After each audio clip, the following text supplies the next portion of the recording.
What are some other UN-specific models that you used that you felt helped you do your project better? I think you have something like what's it called? The log frame. What's the log frame? Is basically that. What we're talking about is you put on a framework, your outputs, your outcomes, and your impact. So you basically list these three.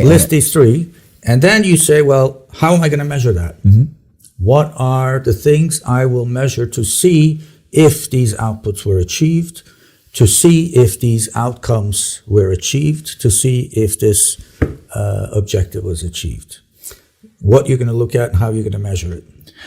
And then you will put in another column for each one. What are the assumptions you are making? To be able to convert these outputs into outcomes. Interesting. And totally in line with modern project management thinking. And those assumptions are the key to the project design. Yeah. Some people call them critical success factors, but I don't think critical success factors does it justice, because critical success factors are what do I have to watch out so that my project doesn't fail or that it succeeds. Those are some things that you have to do, things you might have to set up.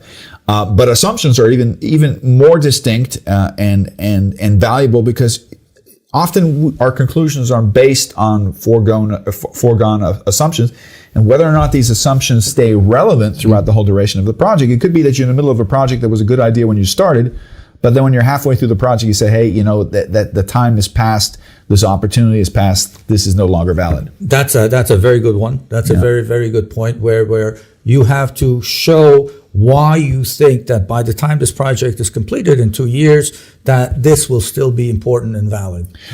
Does the UNIDO have a principle of pulling the plug on projects where the assumptions go awry or are no longer valid?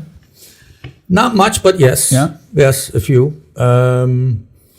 Usually you don't find out that things went wrong till after, because you have to complete the outputs before you can determine whether those outputs are going to lead to the outcomes.